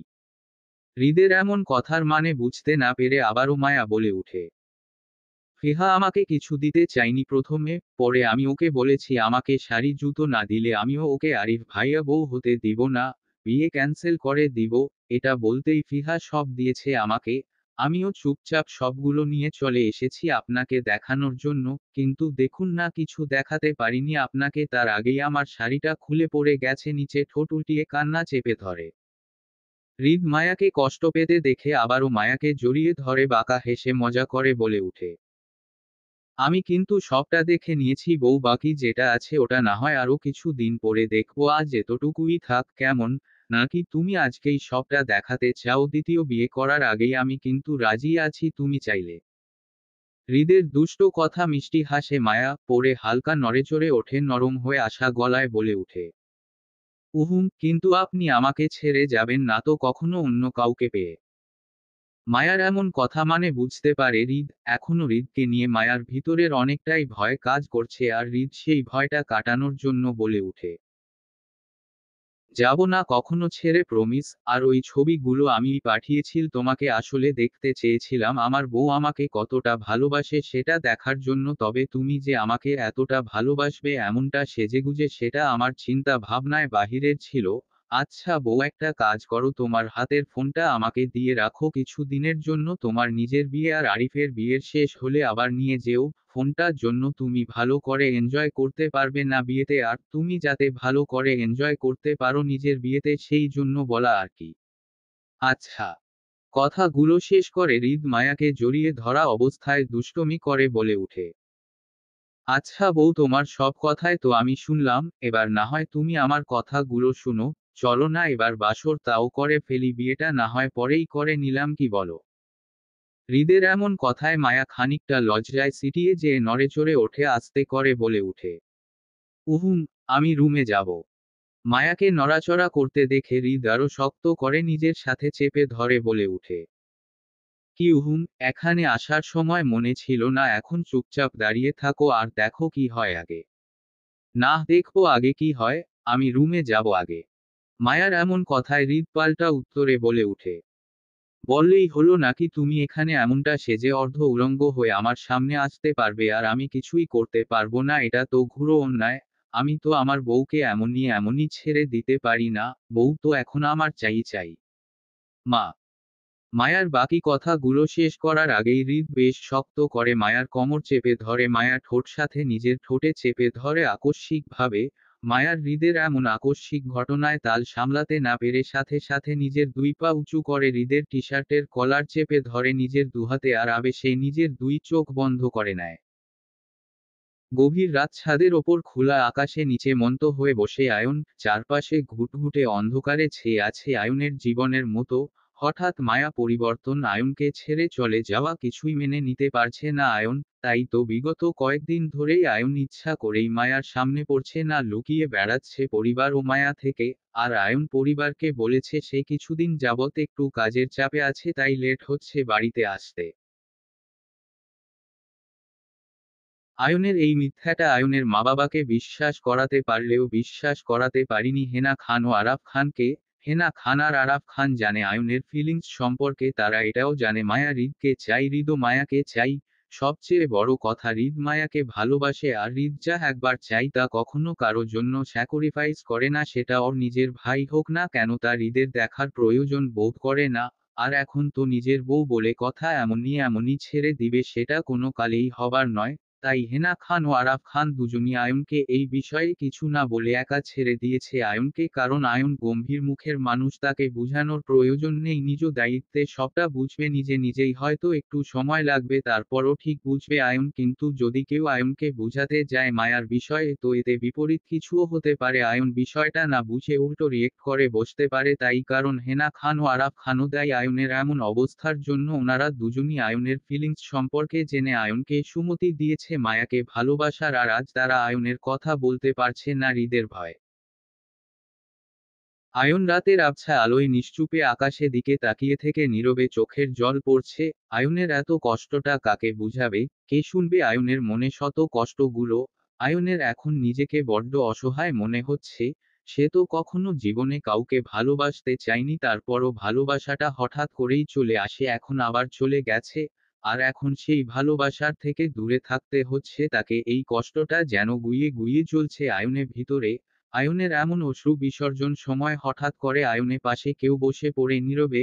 নিজের পাশে কারো উপস্থিত টের পাওয়ায় আয়ন চমকে উঠে দ্রুততার সঙ্গে ওপাশ ফিরে নিজের চোখের জল মুছে ফেলার সময় পাশের জন্য ব্যক্তিটি অন্ধকার আকাশের দিকে তাকিয়ে থেকে বলে উঠে, নিজের চোখের জল লুকাস না ভাই, এটাকে পড়তে দেয়, আমি কিছু মনে করব না, ক্যারি অন ভাই। ফিহার গম্ভীর মুখের কণ্ঠ শুনে আয়ন নিজের চোখের জল দ্রুত মুছে ফিহার দিকে তাকিয়ে থেকে নিজেকে স্বাভাবিক করে বিনিময় সুরে বলে উঠে, তুই কি বেশি পেকে গেছিস রে বুড়ি? আয়নের কথায় ফিহা নিজের ফেসটা খানিকটা মন খারাপ ভাব বজায় রেখে গাল ফুলিয়ে আয়নকে উদ্দেশ্য করে বলে উঠে, ভাই তোমার বুড়ি এখন বিয়ে হতে চলেছে, তাই সে এখন অনেকটাই পেকে গেছে, বরাবর মতোই হু হ হ। ফিহার এমন কথায় আয়ন মজা করে বলে উঠে, ও হ্যাঁ তাই তো, বুড়ি তো এখন সত্যি পেকে গেছে, বিয়ে যে করছে। আয়নের এমন হেয়ালিপোনা কথায় ফিহা গাল ফুলিয়ে বিরক্ত সুরে কথা বলে উঠে, উফ ভাই। ফিহাকে গাল ফুলাতে দেখে আয়ন কৃত্রিম হেসে বলে উঠে, কি ভাই? ফিহা আয়নে কৃত্রিম হাসতে দেখে এক পলক আয়নের দিকে তাকিয়ে থেকে আবারও আকাশে দিকে তাকায় পড়ে শান্ত সুরে আয়নকে উদ্দেশ্য করে বলে উঠে, একটা জিনিস কি ভাই জানিস, জীবন কখনো কারো জন্য থেমে থাকে না, সে তার নিজ গতিতে চলতেই থাকে, তাই আমাদেরও উচিত অতীত মেনে নিয়ে সামনে এগিয়ে যাওয়া। অতীতে যা কিছু হারিয়েছি সেটা হয়তো আমাদের জন্য ভালো ছিল, তাই কষ্ট হয়, কিন্তু আমরা সামনে না আগালে বুঝবো কিভাবে যে আমাদের জন্য সামনে বেস্ট কিছু অপেক্ষা করছে। তাই আমাদের উচিত থেমে না থেকে সময়ের সাথে সাথে এগিয়ে চলা, আমাদের জীবনকে নতুন করে একটা সুযোগ দেওয়া। ফিহার এমন শান্ত সুরে কথা শুনে মুহূর্তেই চমকে উঠে আয়ন। ফিহা যে আয়নকে মায়ার বিষয়ে বোঝানোর চেষ্টা করছে তা বুঝার বাকি নেই আয়নের, কিন্তু আয়ন এটা বুঝতে পারছে ফিহা মায়ার বিষয়টা কিভাবে জেনেছে। তাই আয়ন চমকে ফিহা দিকে তাকাতেই ফিহা আগের ন্যায় আকাশের দিকে তাকিয়ে থেকে বলে উঠে, ভাই জানিস তুই যার জন্য কষ্ট পাচ্ছিস তার সামনে যেতে চাইছিস না। নিজেকে শাস্তি দিচ্ছিস, যদি এটা সেমা তুই ওর জন্য নিজেকে কষ্ট দিচ্ছে তাহলে মাই হয়তো তোর থেকে আরো বেশি কষ্ট পাবে। আর নিজেকে দোষী ভেবে তোর সামনে আসতে চাইবে না, তোর থেকে আরো অনেকটাই দূরে দূরে থাকবে। তখন হয়তো তুই নিজের সাথেই চোখ মিলাতে পারবি না। তোর নিজেকে তখন অপরাধী মনে হবে আর কষ্টও পাবি কেন তোর থেকে মায়া দূরে দূরে থাকছে সেটা নিয়ে। ভাই আমরা যে কাউকে ভালোবাসতেই পারি, ভালোবাসাটা খারাপ না। তবে আমরা যাকে ভালোবাসতেছি তার লাইফে অন্য কেউ আছে কিনা তার ভালোবাসার মানুষ সেটা জানতে হবে প্রথমে। যদি থাকে তো আমাদের ফিলিংস সেই ব্যক্তির সামনে প্রকাশ না করে চেপে রাখায় শ্রেয়, কিন্তু যদি না থাকে তাহলে তাকে পাওয়ার জন্য সর্বোচ্চ চেষ্টা কর। যদি বুঝতে না চাই তো হৃদ ভাইয়ের মতো হহ, জোর করে চিনিয়ে নে। আমি কিন্তু আরিফের ক্ষেত্রে তাই করছি, জোর করে ওকে আমার করে নিয়েছি, কারণ আমি জানি আরিফের ভালোবাসাটা শূন্য কৌঠাটায় পড়ে আছে, দখল করে নিচ্ছি জোর করে, আর এটা আমি হৃদ ভাইয়ের কাছ থেকেই শিখেছি। ভাই তুই কিন্তু জানিস মায়া খুবই বকা টাইপের একটা মেয়ে। একটা বিষয় যদি ওকে ভেঙ্গে গুলিয়ে বুঝানো হয় তো সেটাও উল্টো বুঝে পাল্টা কাজ করে। আর ওর এমন বোকা বোকা আচরণেই সবাইকে মায়াকে এতটা পছন্দ করে। হয়তো তুই আর হৃদ ভাইও ঠিক একই কারণে মায়াকে পছন্দ করিস। তুই মায়াকে পছন্দ করিস এটা বড় কথা নয়, মায়া কাকে চাই সেটা বড় কথা। তুই যদি মায়াকে ভালোবাসে বিয়ে করিস আর মায়া যদি তোকে ভালো না বেসে অন্য কাউকে ভালোবাসতো তো ভাই তুই কি এটা মেনে নিতে পারতিস? না, একদমই পারতিস না। তাই মাঝে মাঝে ভালোবাসার মানুষটা সুখের জন্য আমাদেরকে অনেক কিছু সহ্য করতে হয়, আর সেটা তুই না হয় করলি। কথাগুলো শেষ করেই ফিহা দ্রুত আয়নের পাশ থেকে উঠে দাঁড়িয়ে আয়নকে একা রেখেই চলে যেতে থাকে, আর আয়ন ফিহা কথাগুলো মানে বুঝতে পেরে চুপচাপ নিচের দিকে তাকায়। ফিহা সামনে দিকে যেতে যেতে হঠাৎ থেমে পিছন ফিরে আয়নকে উদ্দেশ্য করে বলে উঠে, কাল থেকে আমার বিয়ে অনুষ্ঠান শুরু হতে যাচ্ছে, তাই বোন হিসাবে আমি আমার ভাইকে আগের মতো করে আমার পাশে দাঁড়িয়ে থাকা দেখতে চাই, এটা আমি আশাবাদী আমার ভাইয়ের কাছে। কথাগুলো বলে ফিহা আর এক মুহূর্তেও থাকিনি ছাদে, আয়নের সামনে দ্রুততা সঙ্গে সাথে সাথে নিচে চলে যায়। কারণ ফিহা যে কারণে আয়নের কাছে এসেছিল সেটা করে ফেলেছে, আয়নকে বুঝানো হয়ে গেছে, বাকিটা আয়ন নিজ দায়িত্বেও করে নিবে। আয়ন মন্ত হয়ে এতক্ষণ ফিহার সবগুলো কথা শুনে আবারও আকাশে দিকে তাকায় অনুভূতি শূন্য চোখে, কিছুক্ষণ চুপ থেকে থেকে হঠাৎ করে গলা ফাটিয়ে কান্নায় মেতে উঠে চিৎকার করে, কষ্টে যেন বুকটা ফেটে যাচ্ছে আয়নের, কিন্তু কাউকেই বুঝাতে পারছে না। হলুদ শাড়ি পরে দাঁড়িয়ে আছে মায়া, চারপাশে হই হুল্লোড় জমজমাট পরিবেশ, সবার মুখে খুশিতে চকচক করলেও মায়ার চোখে দুটো টলমলে ভাব। তাই কাউকে কিছু না বলে ড্রয়িং রুমে এক পাশে দাঁড়িয়ে নিজের শাড়ির আঁচল দিয়ে বারবার নিজের চোখ মুছছে আর চারপাশে তাকাচ্ছ। হলুদ শাড়ি পরে দাঁড়িয়ে আছে মায়া, চারপাশে হই হুল্লোড় জমজমাট পরিবেশ, সবার মুখে খুশিতে চকচক করলেও মায়ার চোখে দুটো টলমলে ভাব। তাই কাউকে কিছু না বলে ড্রয়িং রুমে এক পাশে দাঁড়িয়ে নিজের শাড়ির আঁচল দিয়ে বারবার নিজের চোখ মুছছে আর চারপাশে তাকাচ্ছে। চারপাশে তাকিয়ে হয়তো কাউকে খুঁজছে, হয়তো না। মায়া এমন, মায়ার কান্না কারণটা কি সেটা হয়তো মায়া নিজেই নির্দিষ্ট করে কিছু বলতে পারবে না। কারণ যেটাই হোক তবে কষ্টটা মায়ার ভরপুর, তাই তো এমন খুশি খুশি ভাব আর মেতে ওঠা সবকিছুর সাথে মায়া দুঃখ ভাব, যেন অপ্রত্যাশিত কিছু। মায়ার এমন ডুবু কান্না হঠাৎ করেই একজন ওয়েটার সামনে এসে দাঁড়িয়ে খানিকটা উত্তেজিত কণ্ঠে বলে উঠে, ঋতু পাখি তোমার কি হয়েছে, কান্না করছো কেন? হঠাৎ করে কারো কথা কানে আসতেই চমকে উঠে মায়া, চোখ তুলে তাকাতেই চোখে পড়ল ছদ্মবেশে একজন ওয়েটারকে। তার কণ্ঠ মায়া বেশ পরিচিত হলেও এই মুহূর্তে তাকে চিনতে পারছে না মায়া, তাই এক পলক ছদ্মবেশী ব্যক্তিটির দিকে তাকিয়ে থেকে আবারও নিজের কান্না মন দেয় মায়া। সামনে দাঁড়িয়ে থাকা ছদ্মবেশী ওয়েটার ব্যক্তিটি মায়ার কোনো রকম হেলদোল না দেখে আবার নরম সুরে প্রশ্ন করে বলে উঠে, কি হয়েছে পাখি, বলবে তো আমায় নাকি? আবারও মায়া নরম সুরে প্রশ্ন করতে দেখে তীক্ষ্ণ দৃষ্টিতে তাকায় মায়া, পড়ে কান্না জড়িত কণ্ঠে নাক টেনে বলে উঠে, বলল না আপনাকে আমি কে, আপনি জানতো? মায়ার এমন কথায় মুহূর্তে চমকে উঠে সামনে দাঁড়িয়ে থাকা ছদ্মবেশী ব্যক্তিটি। নিজের অবস্থান ভুলে যাওয়া বিষয়টি মনে করতেই দ্রুততার সঙ্গে নিজের ঠিক করে চারপাশে ব্যস্ত চোখ চালায় ভয়ে ভয়ে। নিজের পরিচয় গোপন করে নিজের জীবন বাজি রেখে এই খান বাড়িতে এসেছে ওয়েটার বেশে ছদ্মনাম নিয়ে ব্যক্তিটি। কিন্তু মায়াকে হঠাৎ করে এমন করে কান্না করতে দেখে মুহূর্তে দুর্বল হয়ে যায় ছদ্মবেশী ব্যক্তিটি। তাই নিজেকে ধরে রাখতে না পেরে মায়ার সাথে নিজের কণ্ঠে কথা বলে ফেলে এই ছদ্মবেশী লোকটি। কিন্তু এখন মায়ার এমন কথায় মুহূর্তেই সবকিছু মনে পড়ে যায়। তাই হৃদের ভয় কাচুমাচু করতে করতে দ্রুততার সঙ্গে মায়ার সামনে থেকে চলে যায় নিজের কাছে। যে জন্য এখানে এসেছে হৃদের এতটা টাইট সিকিউরিটি মধ্যেও। মায়া ছদ্মবেশী ওয়েটার ব্যক্তিটি হঠাৎ এমন কাজে কিছু বুঝতে পারিনি, তাই সেদিকে এত মনোভাব স্থির না করে নিজের ভেজা ভেজা চোখে চারপাশে তাকিয়ে থেকে কাউকে কিছু না বলে হনহন করে নিজের রুমে চলে যায়। ঘরোয়া পরিবেশ ফিহার হলুদ ছোঁয়া হচ্ছে।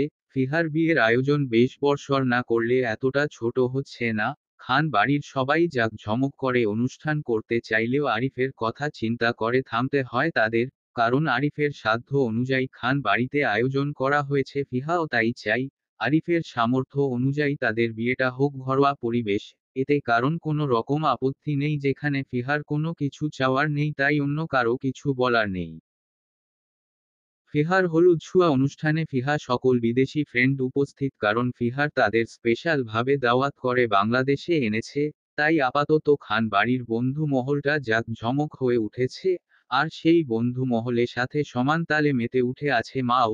ফিহার বিদেশি ফ্রেন্ডের সাথে মাও বেশ একটা ভাব জমে উঠেছে।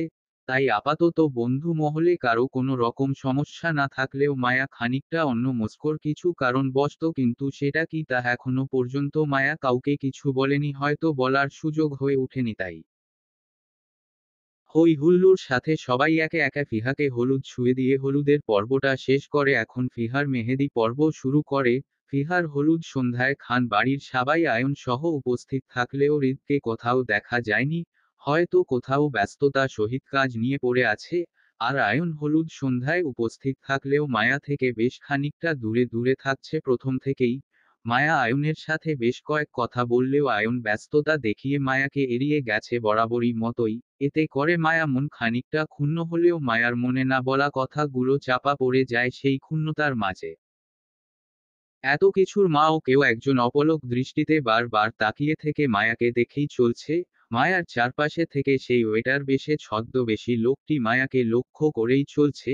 একদিকে মায়া এই ব্যক্তিটি ভালোবাসা, অন্যদিকে তার প্রথম টার্গেটই হলো মায়া হৃদকে দুর্বল করার।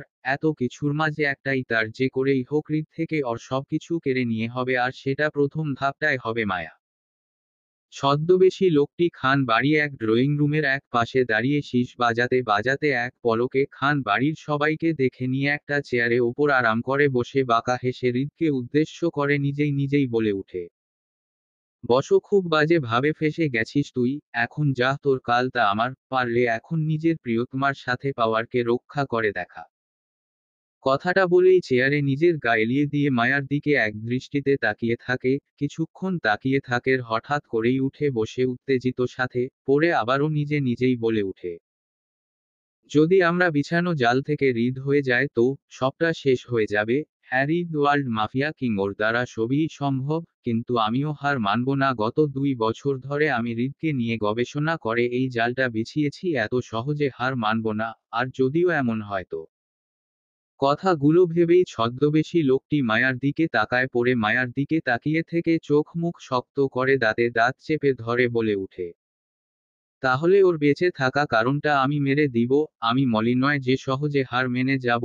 সবটা জেনে বুঝেই মাঠে নেমেছি, এত সহজে তো আমাকে হার মানানো সম্ভব নয়। কথাগুলো বলে লোকটি মুহূর্তেই চোখ উদ্বাস্তু অনুভূতি নিয়ে টলমলে চোখে মায়ার দিকে তাকিয়ে থেকে বলে উঠে, আই এম সরি পাখি, তুমি আমার কাছে দ্বিতীয় কোনো অপশন রাখোনি। তুমি আমাকে ছেড়ে হৃদকে বেছে নিয়েছো, আমার ভালোবাসাকে অস্বীকার করেছো। তাই হৃদের সাথে সাথে তোমাকেও মারতে হবে পাখি। কান্তিময় শরীরে বাড়িতে প্রবেশ করে হৃদ। বেখেয়ালি বাড়িতে ঢুকতেই হঠাৎ করে চোখে পড়ল বাড়ির চাকচিক্যময় খান বাড়ি ডেকোরেশন দেখে মুহূর্তে ভ্রু কুঁচকে আসে হৃদের। আজ যে ফিহার হলুদ সন্ধ্যা সেটা একদমই ভুলে বসে আছে হৃদ।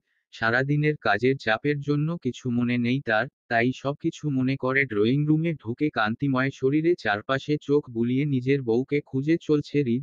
কাজে চাপে মায়ার খবরও একদমই নিতে পারিনি হৃদ, তাই এখন এক পলক বউকে দেখার আশার হৃদ তৃষ্ণান্ত চোখে চারপাশে চোখ বুলিয়ে নেই। কিন্তু কোথাও মায়াকে দেখতে না পেয়ে কপাল কুঁচকে এলো হৃদের। বাড়ির সবাই এখানে থাকলে তার বউ যাবে কোথায় বিষয় ভেবেই আবারও তীক্ষ্ণ দৃষ্টিতে তাকায় চারপাশে ভালো করে। হৃদ চোখ বুলাতে বুলাতে হঠাৎ করেই ফিহার দিকে তাকাতেই চোখে পড়ল মায়াকে। সেখানে বসে বসে হাতে মনোযোগ সহকারে মেহেদি লাগাচ্ছে মায়া। হৃদ মায়াকে স্বাভাবিক অবস্থায় মেহেদি লাগাতে দেখে স্বস্তির নিঃশ্বাস ফেলে হৃদ কান্তিময় শরীরে নিয়ে আস্তে আস্তে হেঁটে সামনে আসে মায়ার দিকে তাকিয়ে থেকে পরে হৃদ ফিহার সামনে এসে দাঁড়াতেই ফিহা হঠাৎ করে বলে উঠে, হৃদ ভাই তুমি এতক্ষণে ফিরেছ আমার হলুদ অনুষ্ঠান শেষ করে। ফিহার এমন কথা হৃদ ফিহা দিকে তাকিয়ে থেকে কান্তিতে শরীরে গম্ভীর মুখে বলে উঠে, কাজে চাপ একটু বেশি ছিল তাই টাইমলি পৌঁছাতে পারিনি হলুদে তাই লেট হয়েছে। হৃদের এমন শান্ত সুরে কথা শুনে মুহূর্তেই খুশি হয়ে যায় ফিহা, কারণ হৃদ কখনো তার কাজের জন্য কাউকে কৈফিয়ত দেওয়াটা পছন্দ করে না। আর আজ শান্ত সুরে ফিহাকে কথাগুলো বলল এতেই ফিহার খুশি হওয়া ভাবটা যেন আরো এক ধাপ বেড়ে যায়। তাই খুশি মনে ফিহা আস্তে করে চুপ করে যায় আর কোনো রকম কথা না বলে। যদি ফিহা আরো কিছু জিজ্ঞাসা করে তো হৃদ ধমক দিয়েও বসাতে পারে। ঈদ ফিহাকে চুপ করতে দেখে আবারও চোখ তুলে তাকায় মায়ার দিকে। মায়া তখনও হৃদের দিকে তাকাচ্ছে না, হয়তো হৃদের সাথে কোনো কারণে রাগ করে বসে আছে, তাই জেদ ধরে বসে আছে শক্ত করে হৃদের দিকে না তাকিয়ে। ঈদ মায়ার এমন আচরণ দেখতে পেয়ে বুঝতে পারে বউ তার সাথে ভীষণ বাজে ভাবে রাগ করে আছে। হয়তো আজ মায়াকে সময় না দেওয়ার জন্য হৃদ সম্পূর্ণ বিষয়টি বুঝতে পেরে করুণ দৃষ্টিতে মায়ার দিকে তাকিয়ে থেকে আহত সুরে মায়াকে উদ্দেশ্য করে শুনিয়ে শুনিয়ে ফিহাকে বলে উঠে, ফিহা তোকে বলেছি তো সারাদিন ব্যস্ত ছিলাম, কাজের চাপটা একটু বেশিই ছিল তাই আসতে পারিনি। তাছাড়া এক সপ্তাহ পরে আমাদের বিয়ে, তার জন্য সুইজারল্যান্ড যেতে হবে সবাইকে আর সেই অ্যারেঞ্জমেন্টের কাজেও অনেকটা ব্যস্ত ছিলাম তাই তোর খবর নিতে পারিনি। তুই কি বুঝতে পারছিস আমি কি বলছি তোকে? হৃদের এমন কথা মায়ার আর চোখে হৃদকে এক পলক দেখে নিয়ে গাল ফুলিয়ে হৃদকে পিছন মোড়ে বসে পড়ে, এতে করে হৃদের যেন অসহায় ফেসটাতে আরো এক ধাপ অসহায়ত্ব বেড়ে যায়। করুণ দৃষ্টিতে তাকিয়ে থাকে মায়ার পিছনের দিকে। আর ফিহা হৃদের এমন ইশারা ভিত্তিক কথার মানে বুঝতে পেরে পাশে তাকিয়ে মায়াকে এক পলক দেখে নিয়ে ঠোঁট কামড়ে আলতো হেসে হৃদের মনের অবস্থা বুঝতে পেরে ফিহা ঝটপট নিজের মাথা নাড়িয়ে সুমতি জানিয়ে হৃদকে বলে উঠে, হ্যাঁ হ্যাঁ ভাই আমি বুঝতে পেরেছি তোমার কথা, তুমি অনেক ব্যস্ত ছিলে কাজে তাই আসতে পারোনি আমার হলুদের। তাতে কি হয়েছে, হলুদে আসতে পারোনি আমার মেহেদিতে তো ঠিক সময়ে চলে এসেছো। তাই আমার কেউ কিছু মনে করব তোমাকে নিয়ে। তুমি কেমন রুমে গিয়ে ঝটপট রেডি হয়ে চলে আসো নিচে তাহলেই হবে। আর কেউ রাগ করে থাকবে না তোমার উপর, সত্যি বলছি আমি। হৃদ ফিহা কথার মানে বুঝতে পেরে মায়াকে এক পলক দেখে নিয়ে মুচকি হেসে কিছু না বলে রুমে চলে যায়। সাথে মনে মনে ভাবতে থাকে, বউ তার আজকাল তার থেকেও বেশি পাগলামো করা শুরু করে দিয়েছে। ঈদ রাত করে বাসায় ফিরলেই বউ তার গাল ফুলিয়ে বসে থাকে, কথা বলে না। পরে হৃদের বউকে মানাতে হয়, এটা অবশ্য হৃদের বেশ ভালোই লাগে কারণ সে সবসময়ই চাইতো তার বাচ্চা বউ তার জন্য বসে বসে অপেক্ষা করুক, যা আজ মায়া করছে। কথাগুলো ভাবতে ভাবতে সিঁড়ি বেয়ে উপরে নিজের রুমে চলে যায় হৃদ। আর নিচে আড়াল থেকে কেউ একজন হৃদ ও মায়া খুনসুটি ভালোবাসা গুলো দেখে রাগে গোজগোজ করতে থাকে। হয়তো এটা তার কোনো কালেই পছন্দ না হৃদের এমন ভালোবাসাটা মায়ার প্রতি। হৃদ নিজের রুমে গিয়ে ফ্রেশ হয়ে মালাকে কাজের মহিলা বলে এক কাপ হট কফি আনিয়ে নিয়ে সেটা খেতে খেতে আবারও ল্যাপটপ নিয়ে বসে পড়ে কাজে। ফিহার মেহেদি কথা মনে থাকলেও সেদিকে আপাতত কোনো রকম ভ্রুক্ষেপ নেই হৃদের।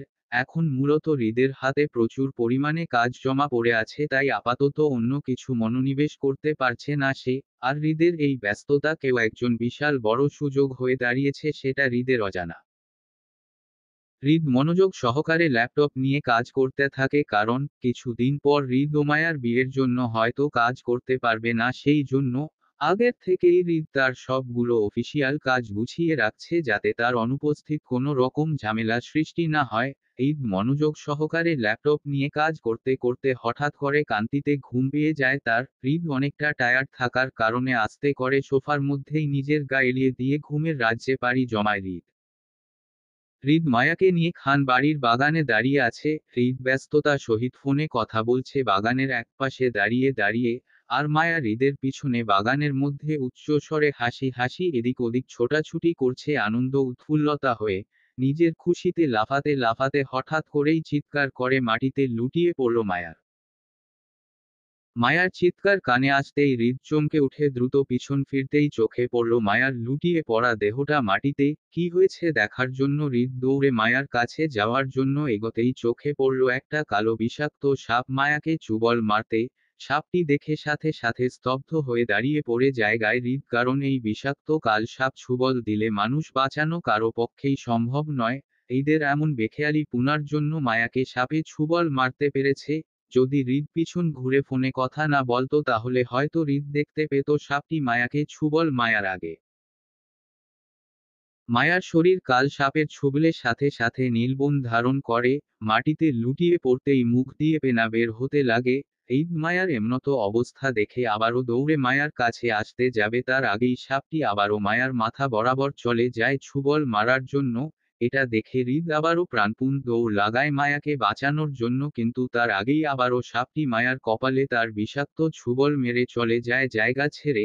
আর কাল সাপটির ছুবলের সাথে সাথে মায়ার নিজের নিঃশ্বাসটা ত্যাগ করে মারা যায়। আর হৃদ সবটা নিজের চোখের সামনে হতে দেখেও কিছু করতে পারিনি, থামাতে পারেনি কোনো কিছু। তাই হৃদ নিজেও সাথে সাথে মাটিতে লুটিয়ে বসে পড়ে হাঁটু গেড়ে মায়ার সামনে। হৃদ সবটা নিজের চোখের সামনে হতে দেখেও কিছু করতে পারিনি, থামাতে পারেনি কোনো কিছু। তাই হৃদ নিজেও সাথে সাথে মাটিতে লুটিয়ে বসে পড়ে হাঁটু গেড়ে মায়ার সামনে। এমন স্বপ্নের সাথে সাথে ধূর ফুরিয়ে উঠে বসে হৃদ কান্তিতে হঠাৎ করেই চোখ লেগে যাওয়ার জন্য সোফায় ঘুমিয়ে পড়ে। কিন্তু এমন বাজে স্বপ্নের দেখার সাথে সাথে উত্তেজিত সাথে বসে পড়ে স্তব্ধ হয়ে। কি হয়েছে বুঝার জন্য হৃদ কিছুক্ষণ মন্ত হয়ে বসে থাকে জায়গায়। হঠাৎ করে মায়াকে নিয়ে এমন স্বপ্ন কেন দেখলো, এটা কি এমনই বাজে একটা স্বপ্ন ছিল নাকি এটা কোনো কিছু ইশারা করছে হৃদ, যা হৃদ বুঝতে পারছে না। এটা তো সত্যি হৃদ কাজ কাজ করে করে 2 দিন যাবৎ মায়ার কোনো খোঁজ খবর রাখছে না, মায়াকে নিজের থেকে দূরে দূরে রাখছে কাজের জন্য। আগে সব সময় কাজের চাপেও দূরে থেকেও মায়াকে আঁকড়ে ধরে রাখতো, চোখের আড়াল করতো না, কিন্তু গত 2 দিন সেটা করেছে সে কাজের চাপে। আর এটার জন্য হৃদকে বড় কোনো ভুলে মাসুল দিতে হবে না তো। এই কথাগুলো ভেবেই হৃদ উত্তেজিত হয়ে দ্রুততা সঙ্গে প্রাণপণ দৌড় লাগায় নিচে ফিহার মেহেদি অনুষ্ঠানের দিকে মায়ার উদ্দেশ্যে। হৃদের এই মুহূর্তেই শুধু মায়াকে চাই, অন্য কিছু নয়। প্রাণটা যেন হঠাৎ করে বের হয়ে যাচ্ছে মায়ার জন্য। খুব বেশি কষ্ট পাচ্ছে যদি তার কলিজা কিছু হয় তো। হৃদ পাগলের মতো দৌড়ে নিচে ড্রয়িং রুমে আসে, চারপাশে পাগল পাগল হয়ে মায়াকে খুঁজে কোথাও না পেরে যেন আরো বেশি পাগল হয়ে যায় হৃদ। কি করবে কিছু বুঝতে পারছে না, মায়াকে হারানো ভয়টা জেঁকে বসেছে হৃদের মনের মধ্যে। আর সেই ভয় হৃদের সারা শরীর কেঁপে কেঁপে উঠছে বারবার, সাথে হৃদের মাথার কানিশ বেয়ে বেয়ে গাম ঝরতে থাকে। হৃদকে পাগলের মতো আচরণ করতে দেখে ড্রয়িং রুমে সবাই যার যার জায়গায় দাঁড়িয়ে পড়ে হৃদকে দেখতে থাকে ভয় ভয় নজরে, কারণ হৃদ কখনো এমন অস্বাভাবিক আচরণ কখনোই করেনি। কী জন্য হৃদ এমন পাগলের মতো আচরণ করছে সেটা বুঝতে না পেরে সবাই চুপ করে দাঁড়িয়ে থাকে। আর আরাফ খান হৃদকে এমনত অবস্থায় দেখে এগিয়ে আসে হৃদের সামনে পড়ে হৃদকে শান্ত করার জন্য পিঠে হাত রাখতে। হৃদ দ্রুত পিছনে ঘুরে মায়াকে দেখার আশায়, কিন্তু নিজের পিছনে আরাফ খানকে দেখে আবারও চারপাশে আহত চোখ বুলাতে থাকে মায়াকে খুঁজতে খুঁজতে। আরাফ খান হৃদকে এমন করতে দেখে খানিকটা উত্তেজিত কণ্ঠে হৃদকে উদ্দেশ্য করে বলল, হৃদ কি হয়েছে তোর, এমন অস্বাভাবিক আচরণ কেন করছিস? আরাফ খানের এমন কথায় হৃদ উত্তেজিত হয়ে আহত সুরে কেঁপে কেঁপে বলে উঠে, দাদাভাই আমার ঋত কোথায়, ওকে দেখতে পারছি না কেন, ওকে আমার চাই। হৃদের এমন কথায় আরাফ খান সহ বাড়ির সবাই চমকে উঠে, কারণ হৃদ যাওয়া পরপরই মায়াকে কেউ দেখেনি ড্রয়িং রুমে। হেনা খানও কাজে চাপে মায়ার খবর নিতে পারিনি, এখন তিনিও হৃদের সামনে এসে উত্তেজিত কণ্ঠে বলল, কেন কি হয়েছে আমার সোনামার কোথায় ও? হেনা খানের এমন কথায় হৃদের জান যায় যায় অবস্থা। যদি হৃদের দেখা স্বপ্নটা সত্যি হয় তো হৃদও মরে যাবে। ঋতুকে ছাড়া তার বাঁচা অসম্ভব। এই উত্তেজিত কণ্ঠে নিজের মাথা চেপে ধরে ঠাস করে নিচে বসে পড়ে চিৎকার করে বলে উঠে, ঋত। হৃদের এমন চিৎকার সাথে সাথে খান বাড়ির উপস্থিত সবাই ভয়ে কেঁপে ওঠে মুহূর্তেই। আর হৃদের এমন অস্বাভাবিক চিৎকার কারণে মায়া ঘুম থেকে ধুর ফুরিয়ে উঠে বসে সোফায় ওপর। কারণ হৃদ যাওয়ার পর পরই মায়া সেখান থেকে উঠে রাগে ড্রয়িং রুমের এক কোনায় সোফায় মধ্যে বটে ঘুমিয়ে পড়ে, তাই কারো চোখে পড়েনি মায়াকে। মায়া হৃদের চিৎকার কানে আসতেই ঘুম ঘুম চোখে ডলতে ডলতে ধীর পায়ে হৃদের সামনে এসে হাজির হয়। আর ঘুম ঘুম ভাব নিয়ে আস্তে করে বলে উঠে, হুম বলুন। মায়ার কণ্ঠ কানে আসতেই ঝটপট হৃদ সহ উপস্থিত সবাই মায়ার দিকে তাকায়। হৃদ মায়াকে নিজের চোখ সামনে সুস্থভাবে দাঁড়িয়ে থাকতে দেখে হেনা খান জড়িয়ে ধরার আগে হৃদ মায়াকে দ্রুততা সঙ্গে নিজের বুকে টেনে নেই পড়ে। মায়াকে হারানো ভয়ে শক্ত করে জড়িয়ে ধরে নিজের সাথে, এতে করে উপস্থিত সবাই হা হয়ে তাকিয়ে থাকে হৃদের দিকে। কি থেকে কি হচ্ছে কিছুই বুঝতে পারছে না কেউ, তাই হা হয়ে তাকিয়ে থাকে। মায়া হৃদকে জড়িয়ে ধরতে দেখে মুহূর্তে চমকে উঠে। হঠাৎ করে হৃদের আবার কি হলো সেটা বুঝতে না পেরে চুপচাপ দাঁড়িয়ে থাকে। কিছুক্ষণ দাঁড়িয়ে থাকার পর হঠাৎ করেই মায়ার সবকিছু মনে পড়ে যায় যে হৃদ মায়ার কোনো খোঁজ খবর নিচ্ছে না, মায়ার সাথে ভালো করে কথা পর্যন্ত বলে না। মায়ার এটা মনে হতেই মায়া খানিকটা রাগ দেখিয়ে গাল ফুলিয়ে হৃদকে নিজের থেকে সরানোর চেষ্টা করতে করতে বলে উঠে, ছাড়ুন আমাকে, ছুঁইবেন না আপনি আমাকে, আমি থাকবো না আর আপনার সাথে। মায়া কথাগুলো কষ্টে অভিমান সুরে বললেও হৃদের কাছে ছিল মায়ার এই কথাগুলো বিষাক্ত কিছু, কারণ হৃদ এমনিতেই মায়াকে নিয়ে ভয় পেয়ে আছে, হারানোর ভয়, আর এখন আবার মাও হৃদকে ছেড়ে যাওয়ার ভয় দেখাচ্ছে। আর এটাই মেনে নিতে পারিনি হৃদ। অন্য সময় হলে হৃদ ঠিকই মায়ার অভিমানের কথাগুলো বুঝতে পারত, কিন্তু এই মুহূর্তে বুঝতে না পেরে মায়াকে নিজের বুক থেকে সরিয়ে সামনে দাঁড় করিয়ে সাথে সাথে ঠাস থাপ্পড় বসায় মায়ার গালে। এইদের থাপ্পড়ের শব্দের ড্রয়িং রুমে সবাই কেঁপে ওঠে মুহূর্তেই। আর মায়া গালে হাত দিয়ে কান্না করতে থাকে হৃদের এমন আচরণে। হৃদ সবাইকে অপেক্ষাকে রাগে রিরি করতে করতে মায়াকে উদ্যোগ করে বলে উঠে, ভালোবাসি বলে মাথায় চড়ে বসেছিস, যা মুখে আসে তাই বলিস। তোকে ছাড়ার জন্য আমি ভালোবেসেছিলাম নাকি? এত সহজ আমাকে ছাড়া? হুমম, কি মনে হয় তোর খুব সোজা তোর জন্য? হৃদের এমন দিওয়ানঙ্গি দেখে উপস্থিত সবাই কেউ কিছু বলার সুযোগ পায়নি হৃদকে কিছু বলার জন্য। মায়া হৃদের এমন কথায় আবারও কান্না করতে করতে বলে উঠে, জানতো আপনি, আর থাকবো আপনার সাথে আমি কালুলি ফিহার সাথে আমাদের বাড়ি চলে যাব আর আসবো না আপনার কাছে আমি হুঁ। মায়ার এমন কথায় আরো ক্ষিপ্ত হয় হৃদ। হৃদ নিজের আপা হারিয়ে এক হাতে মায়ার চুলের মুঠো ধরে, অন্য হাতে মায়ার গাল চেপে ধরে নিজের কাছে এনে সবার সামনের আগে দাঁতে দাঁত চেপে ধরে বলে উঠে, আমি তোকে ছেড়ে দিয়ে রেখেছি বলে আজ তুই আমাকে ছেড়ে যাওয়ার কথাটা মুখে নিতে পারিস, কিন্তু আজকের পরে সেটা আর কখনোই পাবি না তুই। আমি সেই সকল রাস্তা তোর জন্য বন্ধ করে দিব তোর জন্য। কাল থেকে তোর মুখে শুধু আমারই নামটা থাকবে, অন্য কিছু নয়। কথাগুলো বলেই হৃদ কাউকে কিছু বলতে না দিয়ে মায়াকে কোলে তুলে নিয়ে নিজের রুমের দিকে হাঁটা ধরে, আর মায়া কান্না করতে করতে নিজের হাত পা ছুটাতে থাকে হৃদ থেকে বাঁচার জন্য। পিছন থেকে হেনা খান হৃদকে থামানোর জন্য ভয় কান্না কণ্ঠে বলে উঠে, হৃদ আমার কথাটা শুন, আমার সোনামাকে মারিস না। কিছু বুঝতে পারিনি তাই তোকে এইভাবে বলেছে। মায়া তোকে আর এমনটা বলবে না, তুই আমার সোনামাকে আমার কাছে দিয়ে যা প্লিজ।